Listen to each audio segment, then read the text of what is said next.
Doctor Richa Jain Nagpur से आज आपके बीच में लेके आई हूँ हमारे 19वें तीर्थंकर भगवान मल्लीनाथ की कथा। वर्तमान शासक नायक भगवान महावीर पर जैन धर्म के 24 तीर्थंकर हैं। इस कथा को सुनने के पहले मैं आप सबसे निवेदन करती हूँ कि इस कथा को सुनने के लिए आपका मुंह झूठा नहीं होना चाहिए, आपके वस्त्र एवं शरीर शुद्ध होना चाहिए, आपके पैरों में चप्पल नहीं होना चाहिए। आप एक स्थान पर एकाग्र होकर बैठ जाएं, ध्यान की मुद्रा में बैठ जाएं।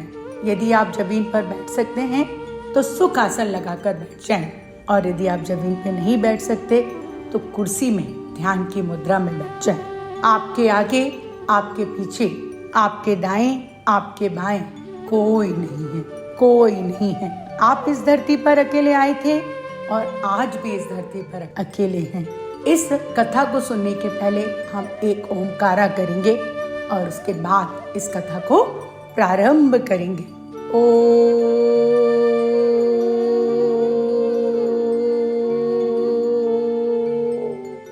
पाताल लोक में विराजमान, पृथ्वी लोक में विराजमान, आकाश लोक में विराजमान सभी जिन मंदिर की, जिन चैत्यालयों की, सिद्धों की हम वंदना करते हैं, वंदना करते हैं। समाधि सम्राट आचार्य विद्यासागर महाराज जी, नवाचार आचार्य समय सागर महाराज जी, आचार्य पुष्धन सागर महाराज जी, भारत गौरव आचार्य पुलक सागर महाराज जी, पुलक मंच परिवार की तरफ से मैं डॉक्टर ऋचा जैन आप सभी को सादर जय जिनेंद्र करती हूँ। चलिए अब हम शुरू करते हैं भगवान मल्लीनाथ की कथा, हमारे 19वें तीर्थंकर। चलिए अब मैं आपको ले चलती हूँ 19वीं तीर्थंकर भगवान मल्लीनाथ के गर्भ कल्याणक की ओर। भारत क्षेत्र के तीर्थंकर की बिहार भूमि के रूप में प्रसिद्ध ऐसे बिहार देश के निकट भंग भूमि है। उसके मध्य भाग में अत्यंत शोभामान मिथिला नगरी है। जैन धर्म के परम उपासक महाराजा कुंभ वहाँ राज करते थे। वे वास्तव में सम्यक्तवादी गुणों से भरपूर कुंभ थे। उनकी पटरानी का नाम प्रजावती था। धार्मिक समृद्धि से सुशोभित उस मिथिला नगरी में एक बार महान पुण्योदय होने से अचानक चमत्कार हुआ। राजभवन के प्रांगण में बहुमूल करोड़ों रत्नों की वर्षा होने लगी। उन रत्नों का दिव्य प्रकाश मिथ्या आत्मा अंधकार के नाश की सूचना दे रहा था। उसी समय आकाश मार्ग से कुछ देवांगनाएं मिथिलापुर में आई और महारानी प्रजावती की स्तुति करके कहने लगी, हे माता, 6 माह पश्चात अपराजित स्वर्ग लोक से 19वें तीर्थंकर का जीव आपकी कुटी में अवतरित होने वाला है। उसके महान पुण्य अतिशय से आकर्षित होकर हम आपकी सेवा करने आए हैं। जगत की माताओं में आप सर्वश्रेष्ठ एवं भाग्यवान हैं कि तीर्थंकर समान त्रिलोक पूज पुत्र को आप जन्म देंगी। यह शुभ समाचार सुनकर तथा नए नए दृश्य देखकर महारानी प्रजावती को प्रसन्नता का पार नहीं था। सारी मिथिला नगरी में भी चारों ओर आनंद छा गया। भगवान ऋषभदेव अवतार के समय अयोध्या नगरी जैसी शोभामान हो उठी, वैसे ही मिथिला नगरी भगवान मल्लीनाथ के अवतार के समय सुशोभित हो उठी। आहा, स्वर्ग के देव स्वयं जिसका श्रृंगार कर रहे हों और जिस नगरी में स्वयं तीर्थंकर अनेक वर्षों तक निवास करने वाले हों, उसके गौरव और शोभा का क्या कहना। महादेवी प्रजावती ने चैत्र शुक्ल प्रतिपाद के दिन तीर्थंकर के जन्म सूचक देवी ऐरावत हाथी आदि अति मंगल 16 सपने देखे और ठीक उसी समय अपने चारित्र नायक भगवान मल्लीनाथ के जीव ने अपराजित विमान से चढ़कर महारानी के गर्भ में प्रवेश किया। जगत के लिए वह एक महामंगलिक क्षण था। इंद्रादि देव मिथिलापुरी में आए और माता पिता का सम्मान करके अपना हर्ष व्यक्त किया। उधर में विद्यमान तीर्थंकर के जीव के प्रताप से महारानी प्रजावती को धर्म के उत्तम मनोरथ जागृत होने लगे। दिक्कुमारियां उनका मनोरंजन करती थी और माताजी भी विभिन्न प्रकार के आश्चर्यजनक बातों से उन देवियों का मुग्ध करती थी। माताजी की बातें सुनकर ऐसा लगता था कि मानो उनके उदर में विद्यमान तीर्थंकर ही बोल रहे हों, जिससे वह दिक् कुमारी भी अति आनंदित होती थी।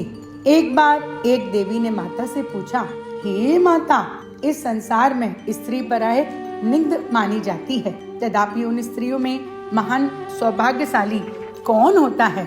माता ने उत्तर दिया, तीर्थंकर की जननी परम सौभाग्यशाली है, तथा स्त्री पराये में भी जो सम्यक दर्शन आदि प्रकट करे, जिसका अवतार धन्य है, उन देवियों में भी परम भाग्यशाली हो कि तीर्थंकर के सानिध्य में रहकर उनकी सेवा करने का परम सौभाग्य तुम्हें प्राप्त हुआ है। एक आश्चर्य की बात यह थी कि गर्भस्थ शिशु की वृद्धि होने रही थी, किंतु माता के उदर नहीं बढ़ता था। माता पुत्र दोनों के दिन सुख में व्यतीत हो रहे थे। भगवान मल्लीनाथ 19वें तीर्थंकर के पूर्व भव जम्मूदीप के विदय क्षेत्र में बीरसोका नाम की एक सुंदर नगरी है। मोक्ष अभिलाषी धर्मात्माओं से भरपूर इस नगरी में जिन मंदिरों के उन्नत शिखरों पर लहराते हुए धर्म ध्वजा मानव देवों को पुकार रही है। हे भाई देवलोक में तुम्हें मोक्ष प्राप्त ना होता हो, पर वह प्राप्त करने के लिए आओ, इस नगरी में सदा केवली भगवान विचरते हैं और मोक्ष के द्वार सदा खुले होते हैं। तीर्थंकर मल्लीनाथ की आत्मा स्वयं पूर्व भव में इस मनोहर बीरसोका नगरी का राजा था। उनका नाम वैश्रवण था। वे आत्मज्ञानी थे। उनका चित्त सदा रत्नते की आराधना में लीन रहता था। एक बार वे राजसभा में बैठे थे। वहाँ उत्थान के माली ने आकर आनंद पूर्वक बधाई दी कि हे स्वामी, अपनी नगरी के चंदन वन में आज सुगुप्ती नाम के महामुनिराज पधारे हैं। जिस प्रकार साधक जीवों का हृदय रत्नते से खिल उठता है, उसी प्रकार सारा उद्यान बिना मौसम के आम्र आदि सुंदर फूलों से खिल उठा। वह सुनते ही राजा ने अत्यंत हर्ष विभोर होकर आनंद भेरी बजवाई और नगर जन सहित धूमधाम से मुनिराज की वंदना करने चंदन वन गए। मुनिराज ने उन्हें आशीर्वाद देते हुए कहा, हे राजन, तुम्हें मोक्ष के कारण रूप रत्नतय धर्म की वृद्धि हो। मुनिराज के श्री मुख से मानो अमृत झरता हो ऐसी वाणी निकली, हे राजन सुनो, अनेक प्रकार के दुखों से भरे हुए इस संसार से छुड़ाकर जो अनंत मुख के धाम है, ऐसे मोक्ष की प्राप्ति करने उसका नाम धर्म है। वह धर्म साक्षात मोक्ष मार्ग, सम्यक दर्शन, सम्यक ज्ञान, सम्यक चारित्र, ऐसे 3 रत्नतय स्वरूप हैं। उसे पहचान कर उसकी आराधना करो। वे राजा वैश्रवण एक दिन वन विहार करने गए। प्रातः काल जाते समय मार्ग में एक सुंदर विशाल बट वृक्ष देखकर उन्हें विचार आया कि वहाँ यह कितना विशाल बट वृक्ष है। मेरे राज्य में भी इस बट वृक्ष जैसा विशाल एवं सुंदर है।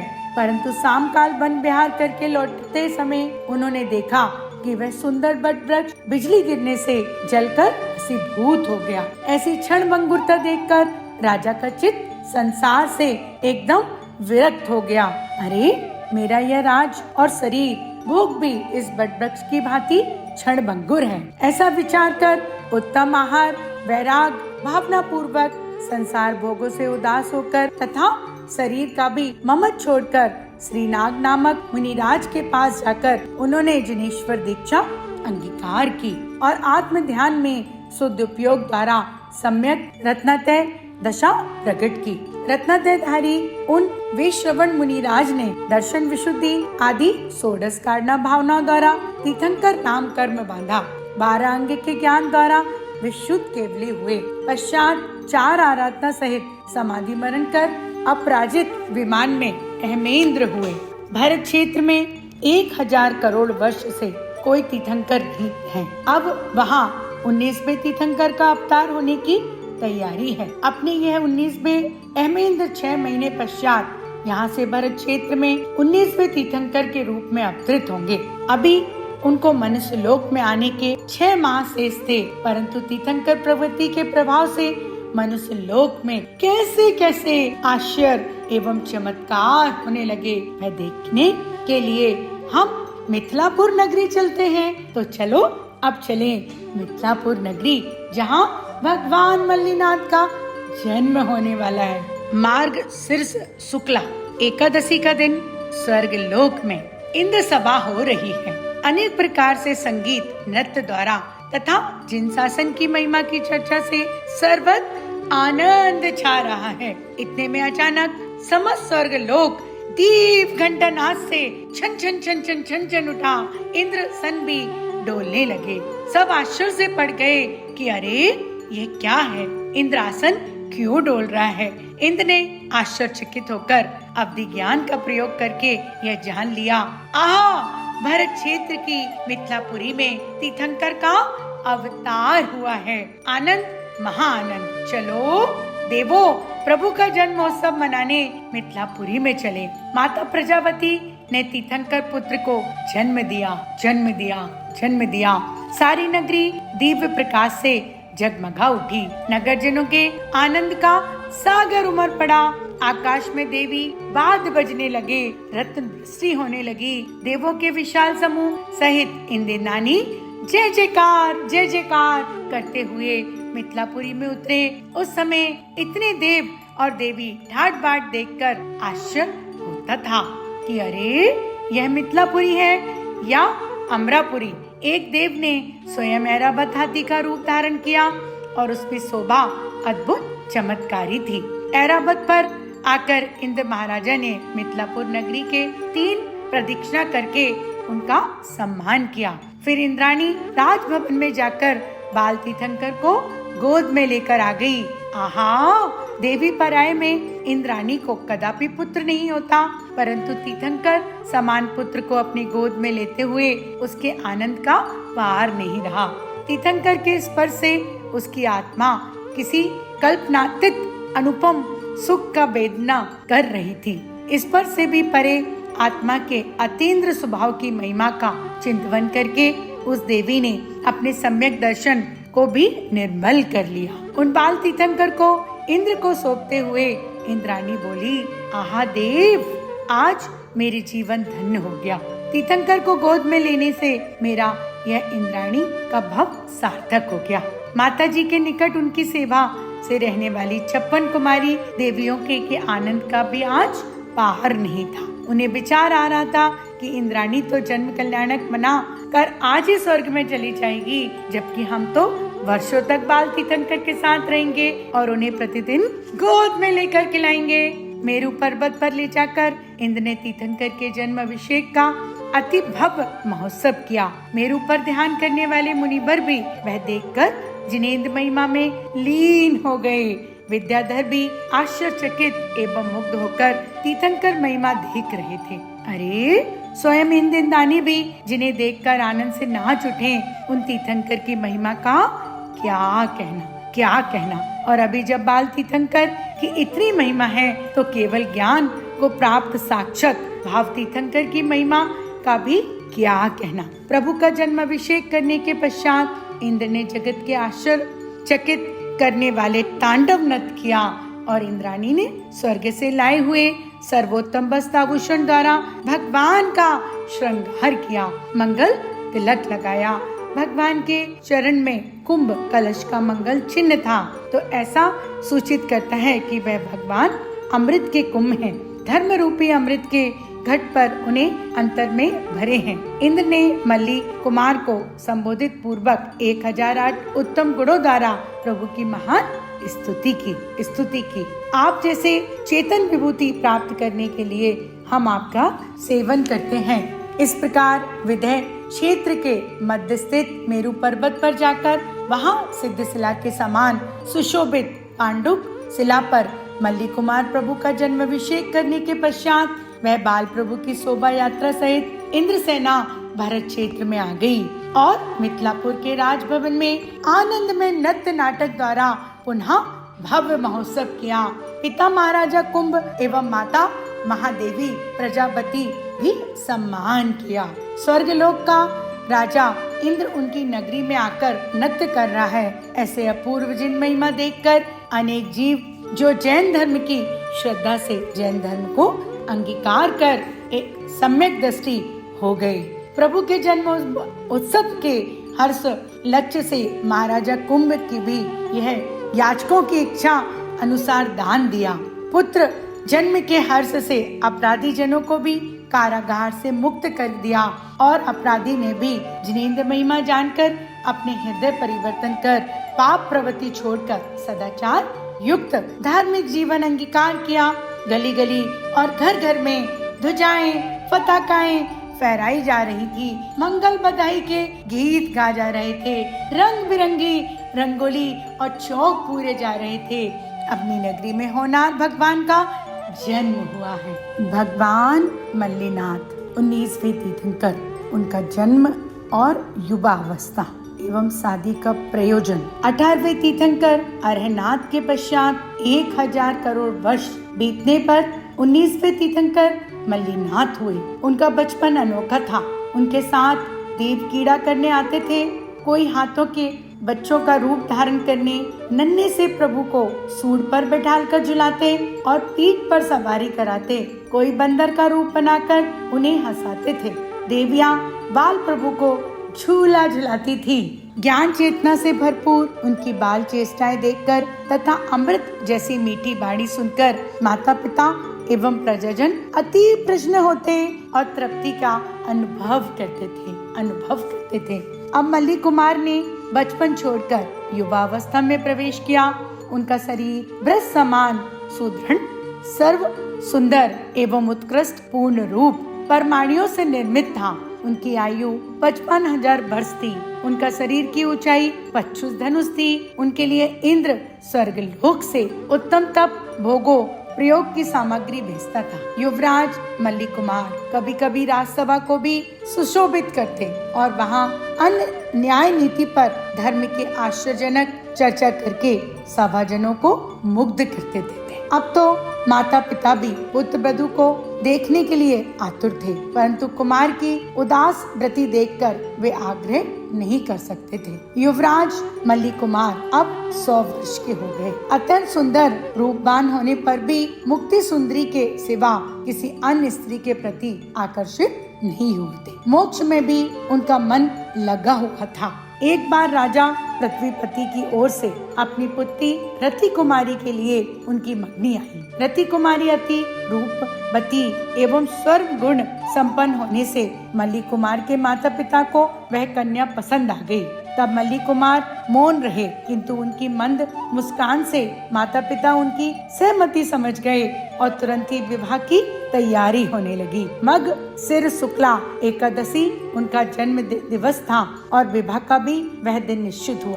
मिथिलापुरी में सर्वत्र आनंद छा गया और शोभा सजावट होने लगी। राजभवन को भी देवी अलंकारों से सजाया गया था। इतना ही नहीं, देव मित्रों ने अग्रम हेतु पूर्वक मिथिला के राजभवन के प्रांगण में एक नवीन अद्भुत देवी रचना की थी, मानो देवों का अपराजित विमान ही हो। मल्ली कुमार ने पूछा, अरे यह सब सजावट किसके लिए हो गई है? माता ने हंसकर कहा, बेटा यह तुम्हारे विवाह की तैयारी हो रही है। पुत्र वधू का मुख देखकर हमें कितना आनंद होगा।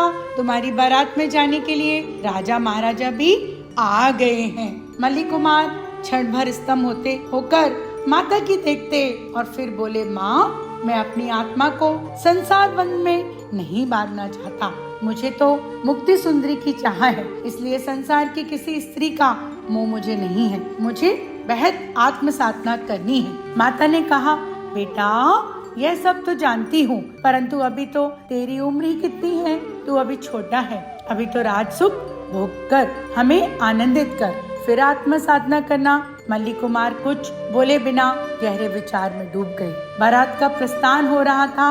विशाल गजराज पर अरुण अद्भुत अलंकारों से सुशोभित दूल्हा मल्ली कुमार की बारात ने विवाह हेतु प्रस्थान किया। भगवान मल्लीनाथ का दीक्षा महोत्सव। जो भी मल्ली कुमार का वैभव देखता वह मुग्ध हो जाता था। बारात राजभवन के द्वार से बाहर निकल रही थी, तब नगरी की अद्भुत शोभा सजावट तथा अपराजित विमान जैसी रचना मल्ली कुमार को दृष्टिगोचर हुई। अचानक उनके ज्ञान में आभास हुआ, अरे ऐसी अनुपम शोभा तो मैंने पूर्व काल में भी देखी है। बस उन्हें जाति स्मरण हुआ। अपराजित विमान की विभूति दृष्टि गोचर हुई।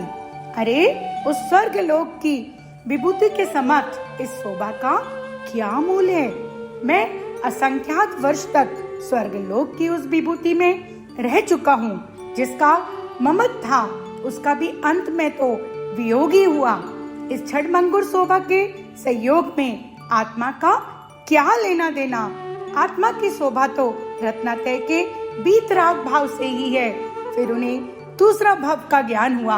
आहा, इस भव में तो मैं श्रवण राजा था और मैंने रत्नातय व्रत किया था। पश्चात दीन दीक्षा लेकर रत्नातय की आराधना की थी।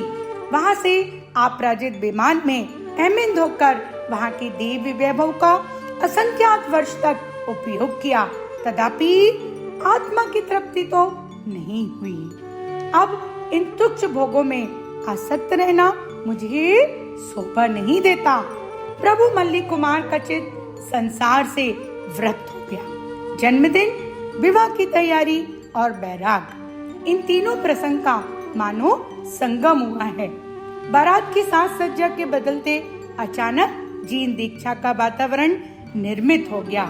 बैरागी कुमार चिंतन करने लगे, अरे यह संसारिक भोग प्रयोग जीव को बंद स्वरूप है, जिन्हें मात्र मोक्ष की अभिलाषा है। ऐसे को इस संसार के बंधनों से बनना योग्य नहीं है। संसार के बंधनों में स्त्री का बंधन प्रमुख है। विवाह कार्य के लिए मोक्ष साधना में विघ्न करता है। मैं विवाह नहीं करूंगा। मैं तो आज ही राजभवन छोड़कर वन में जाऊंगा और जीन दीक्षा लेकर परम आत्मा पद को साधना करूंगा। इस प्रकार परम बैरवाग पूर्वक मल्ली कुमार ने अपनी जीन दीक्षा संबंधी निर्णय की घोषणा की और बैराग चिंतन में तत्पर हुए। माता पिता एवं प्रजाजन तो यह सुनकर आश्चर्यचकित हो गए। चारों ओर हर्ष विषाद मिश्रित शांति छा गई। क्या कहाँ जाएं कुछ सूझता नहीं था। किसी की शक्ति थी और वैराग्य सिंह को संसार के पिंजरे में बंदी बनाने को कहे। बारात में सम्मिलित होने आए राजा महाराजों ने विचार किया कि अरे इस संसार की बारात को तोड़कर प्रभु अब मोक्ष की बारात जोड़ रहे हैं, तो उनमें से भी हम अनेक साथ ही रहेंगे। भोग में साथ थे तो योग में भी उनका साथ ही रहेंगे और मोक्ष साधेंगे। इस प्रकार महाराजा मल्लीराज के साथ 300 राजा भी दीक्षा लेने के लिए तैयार हुए। विवाह का समय वैराग यह तीर्थंकर मल्लीनाथ के जीवन की एक महत्वपूर्ण आश्चर्यजनक घटना हुई। तब स्वर्ग लोक में भी खलबली मच गई। राजभवन में भी शोक छा गया। माता प्रजापति पुत्र प्रेम का यह दृश्य नहीं देख सकी। वे एकदम शोक विहल होकर रुदन करने लगी। पिताश्री कुंभ राजा भी क्षण भर सुन्न मनसक हो गए। बेटा तू जीन दीक्षा ले ले, ऐसा तो कैसे कहते हैं, और बेटा तू दीक्षा ग्रहण कर ले, ऐसा विदा वचन भी कैसा निकलता है।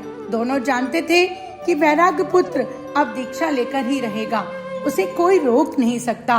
परंतु पुत्र मोह के कारण ऐसे कल्याण के अवसर पर भी उन्हें क्षण भर शोक होने लगा। प्रभु मल्ली कुमार ने अति कोमल बैराग संबोधन द्वारा उनका मोह दूर करते हुए कहा, हे माता, हे पिता, यह मोह छोड़ो। मैं तुम्हारा पुत्र बनकर रहूं, उसके बदले में परमात्मा बनकर तुम्हें दर्शन दूं। यह क्या आपके परम इष्ट नहीं है? इस समय मुझे पुत्र रूप में देखकर आपको जो आनंद होता है, उसकी अपेक्षा मुझे परमात्मा रूप में देखकर आपको विशेष आनंद होगा। और हे मातुश्री, हे पिताश्री, आपकी अपेक्षा मुझे अंत में तो संसार मोह छोड़कर वैराग पद पर जाना है। आप तो तत्व के ज्ञाता हैं, इसलिए शोक संताप छोड़ें और जिस परम आत्मा पद की साधना हेतु मैं जा रहा हूँ, उसका अनुमोदन करके आप भी उसकी भावना भाएं। पिता बोले, देव, आपकी बात सत्य है। आप तीर्थंकर होने के लिए ही अवतरित हुए हो। आपके सांसारिक बंधनों में नहीं बंधना जा सकता। आप तो जगत को भी मोक्ष मार्ग बतलाकर बंधन मुक्त करने के लिए हैं। बेटा, अब हमारा मोह दूर हो गया। अब हम तुम्हें मात्र पुत्र रूप में नहीं किंतु परमात्मा रूप में देख रहे हैं। आप जब केवल ज्ञान प्राप्त करके तीर्थंकर होंगे तब हम भी आपके समूह शरण में आकर व्रत महाव्रत अंगीकार करने के आत्मा का कल्याण करेंगे। माताजी तो कुछ बोले नहीं सकी, मौन रहकर प्रभु की ओर देखती रही। हे माताजी, मैं आत्म साधना में आलस नहीं करूंगा। कुछ ही दिनों में केवल ज्ञान प्रकट करके आत्म स्वरूप में आपको दर्शन दूंगा। ऐसा कहकर बैरागी कुमार उन्हें नमन करके बीतराग मार्ग पर चलने की तैयार हो गए। माता पिता बैराग भाव पूर्वक आंखों में उन परमात्मा को देख रहे थे। उसी समय लोकांकिक देवों ने आकर प्रभु को नमस्कार किया और स्तुति गान करने लगे। हे देव, आप कुमार अवस्था में दीक्षा ले रहे हैं, वह उत्तम कार्य है। इस 24 में कुमार अवस्था में दीक्षा ग्रहण करने वाले 5वें तीर्थंकर में आप दूसरे हैं। पहले वासुपूत तीर्थंकर ने बाल ब्रह्मचारी रहकर दीक्षा ले ली थी। उनके पश्चात आप विवाह के समय वैरागी होकर बाल ब्रह्मचारी रूप में दीक्षा लेने के लिए तत्पर हुए हो और भविष्य में अंतिम 3 तीर्थंकर भी बाल ब्रह्मचारी रहकर दीक्षा लेंगे।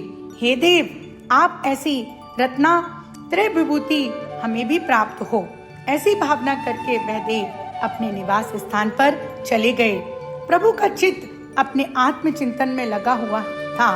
वे वैराग्य प्रकार की वैराग्य भावना का चिंतन कर रहे थे। चेतन रूप आप सर्वधर्म ही, सदा मेरा साथ एक तत्व है। शेष सब संयोग आद्रुप है, मैं कोई मेरा साथ शाश्वत नहीं रहेगा। इस प्रकार उत्तम वैराग भावना का चिंतन करते हुए मल्ली कुमार ने दीन जीतता हेतु वन गमन का निश्चय किया और उसी समय इंद्रादि देव भी दीक्षा कल्याणक मनाने हेतु जयंती नामक सुंदर शिविका लेकर मिथिलापुर आ पहुँचे। बैरागी मल्ली कुमार शिविका में अरुण हुए। अपनी राजकुमार को युवा अवस्था में राजपद छोड़कर वन गमन करते देख प्रजाजन बैराग से गदगद होकर उनका अभिनंदन कर रहे थे। आहा, देखो ये राजकुमार विवाह के अवसर पर राजभोगों को छोड़कर साधु होने के लिए वन में जा रहे हैं। लोग तो भोग प्रयोग के पीछे दौड़ते हैं, भोग भोग कर थक जाएं तदापि उनकी नहीं छोड़ते। उनसे विपरीत यह बैरागी राजकुमार तो उनको प्राप्त हुए दिव्य भोगों को भी भोग बिना त्याग रहे हैं। धन्य है इनका अवतार, धन्य है आत्मज्ञान और धन्य है वैराग। भगवान मल्लीनाथ तप कल्याणक। ऐसे उच्चारण पूर्वक सिद्धों को वंदन करके पंच महाव्रतधारी दिगंबर मुनि हो गए और आत्म साधना में उपयोग में एकाग्र किया। उसी क्षण मुनिराज मल्लीनाथ के निर्कल्प शुद्ध उपयोग दशा प्रकट हुई, स्वयं ही धर्म हो गए, क्योंकि शुद्ध उपयोग हुआ। आत्मा ही श्रवण है, यही मोक्ष मार्ग है, वही केवल ज्ञान है और वही सिद्ध है। वे बाल तीर्थंकर आज रत्नत्रय रूप परिमृत होकर श्रवण हुए, साक्षात मोक्ष मार्ग रूप परिणत हुए। 2 दिन के उपास के पश्चात उन तीर्थंकर मुनिराज को मिथिलापुरी में नंदीसेन राजा ने नवदा भक्ति पूर्वक आहार दान देकर परगाहन कराया। तीर्थंकर मुनिराज जैसे सर्वोत्तम सुपात्र को आहार दान का प्रसंग होने से देवों ने भी आनंदित होकर जय जयकार जय जयकार जय जयकार करते हुए आकाश में पुष्प एवं रत्नों की वर्षा की। भगवान मल्लीनाथ केवल ज्ञान महोत्सव। पोष कृष्ण द्वितीया को 19वें तीर्थंकर मल्लीनाथ मुनिराज को केवल ज्ञान होते ही इंद्रलोक में पुनः आनंद की लहर दौड़ गई। देवगण भक्ति पूर्वक तुरंत पृथ्वी पर उतर आए। क्षण भर में समुद्रण की भव रचना की और सर्वज्ञ परमात्मा की पूजा करके केवल ज्ञान का महोत्सव बनाया। उस समुद्रण की अद्भुत शोभा का वर्णन शब्दों द्वारा नहीं हो सकता, प्रत्यक्ष देखने से ही उसकी दिव्यता ज्ञात होती है। आहा, जिसके बीचों बीच परमात्मा स्वयं विराजते हों, उस स्थान की शोभा जगत में सर्वोच्च है, उसमें क्या आश्चर्य। अरे एक छोटे से साधक के हृदय में जहाँ परमात्मा विराजते हों, उसकी शोभा भी क्या 3 लोक के वैभव से श्रेष्ठ नहीं हो जाती। उस समुद्रण में मात्र एक तीर्थंकर परमात्मा नहीं, किंतु दूसरे 2200 सर्वज्ञ परमात्मा भी एक साथ विराजते थे। आहा, उस आश्चर्यकारी धर्म सभा का क्या कहना। सर्वज्ञ परमात्मा भगवान मल्लीनाथ चारों दिशाओं के जीवों को अपने सन्मुख देखते थे। उनके समक्ष देखने वाले जीव उनके देह दर्पण में अपने 7 भव देख सकते थे, परंतु उनके आत्म दर्पण में दृष्टि डालने वाले जीव अपने शुद्ध आत्म स्वरूप के भी दर्शन कर लेते थे। अनेक जीवों तो समुद्रण में सो गए, वे फिर बाहर नहीं आए। समुद्रण में भी प्रभु सन्मुख आत्मज्ञान प्राप्त करके ऐसे आत्म साधना की वही मुनि होकर केवल ज्ञान प्रकट करके मोक्ष प्राप्त किया और सिद्धपुरी में निवास करने लगे। समुद्रण के भीतर गए परंतु बाहर नहीं आए। समुद्रण में किसी जीव का मरण नहीं होता, किंतु मोक्ष होता है। मोक्ष होना वह कोई मरण नहीं है, वह तो शाश्वत जीवन है। प्रभु मल्लीनाथ के समुद्रण में 2200 केवली परमात्मा गगन में विराजते थे। विशाख सेन आदि 28 गणधर थे। विद लब्धिमान 40,000 मुनिराज एवं बधु सेना आदि 55,000 आरिकाएं थी। 1 लाख श्रावक 3 लाख श्राविकाएं आत्मचिंतन करती थी। तिरंजों की संख्या का तो कोई पार नहीं था। सब जिन भक्ति में तत्पर थे, बीतराग के वचनमृत द्वारा शांत रस का पान करते थे। सर्वज्ञ परमात्मा मल्लीनाथ के केवल ज्ञान की पूजा करके इंद्र ने स्तुति की, हे देव, आप परम पुरुषों, पुरुषार्थ द्वारा आपने परम पद प्राप्त किया है और जगत के जीवों को भी उस पुरुषार्थ का उपदेश देकर मोक्ष मार्ग का प्रवर्तन कर रहे हैं। आप धर्मतीर्थ के नायक हो, मोह के मित्र। काम तो आपके नाम मात्र से कांपता है। आपकी आयु 55,000 वर्ष की होने पर भी आप मात्र 100 वर्ष तक ही छतमस्त में रहे। इस प्रकार 100 वर्ष में परमात्मा होकर 54,900 वर्ष तक आप तीर्थंकर रूप में भरत क्षेत्र में मंगल विहार करेंगे और आपके दिव्य उपदेश से लाखों करोड़ों जीव धर्म प्राप्त करके अपना कल्याण करेंगे। आहा, ये अनंत चतुर्धारी देव, आपको नमस्कार हो, नमस्कार हो, नमस्कार हो। आपके ज्ञान की महिमा अद्वितीय है। प्रभु, आपका केवल ज्ञान तीनों लोक के लिए मंगल रूप है। इस प्रकार स्तुति द्वारा इंद्र ने प्रभु के केवल ज्ञान कल्याणक का महामंगल महोत्सव किया। आपने राजकुमार को मात्र 6 दिन में ही परमात्मा के रूप में देखकर मिथिलापुरी की प्रजाजन को अपूर्व आनंद हो रहा था। प्रभु मल्लीनाथ को केवल ज्ञान होने की बात सुनते ही पिता श्री कुंभ महाराजा और माता श्री प्रजावती आश्चर्यमंद होकर तत्काल समुद्रण में आ पहुँचे और अपने पुत्र को परमात्मा के रूप में देखकर कल्पांतित हर्षानंद को प्राप्त हुए। आहा, हमारा पुत्र प्रभु बनकर हमें दर्शन देने आया है।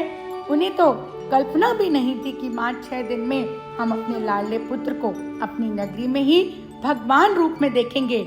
6 दिन पूर्व जिस पुत्र के वियोग में शोक संताप हो रहा था, उसी को तो आज दिव्य विभूति सहित परमात्मा रूप में देखकर वे आनंद विभोर हो गए। उनका शोक संताप एकदम मिट गया।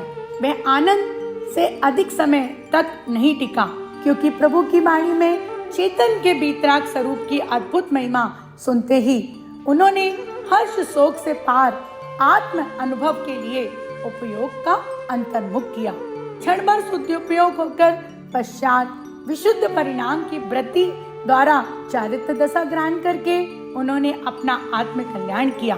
पिता कुंभराज तो उसी भव में मोक्ष को प्राप्त हुए और माता प्रजावती एक अवतारी होकर स्वर्ग सिधारी। प्रभु श्री मल्लीनाथ भगवान ने 54,900 वर्ष तक बीतराग मार्ग का उपदेश देकर भव जीवों का कल्याण किया। भगवान मल्लीनाथ मोक्ष कल्याणक। अंत में जब 1 माह आयु शेष रही तब प्रभु सम्मेद शिखर पर जाकर स्थिर हुए और काय वचन मन में योगों का निरोध करके सिद्ध पद में जाने की तैयारी की। फागुन शुक्ल पंचमी के दिन क्षण भर 14वें गुण स्थान का अनुभव करके दूसरे ही क्षण वे प्रभु संसार से सर्वथा मुक्त होकर संबल टोक में समछेड़ी में सिद्धालय में विराजमान हो गए। देवों ने पंचम कल्याणक का महोत्सव किया, मोक्ष के बाजे बजाए और प्रभु की पूजा की। मल्लीनाथ जिन राज की संबल कूट है जे, मन वच तन कर पूज हूँ शिखर समेत यजे। इस मल्लीनाथ पुराण के द्वारा उनका भाव स्तवन हमारे रत्नात्रय की विशुद्धि का कारण है। इस प्रकार भगवान श्री मल्लीनाथ जिनराज का मंगल प्राण पूर्ण हुआ। मैं डॉक्टर ऋचा जैन नागपुर से पुलक मंच परिवार की तरफ से आप सभी को सादर जय जिनेंद्र करती हूँ।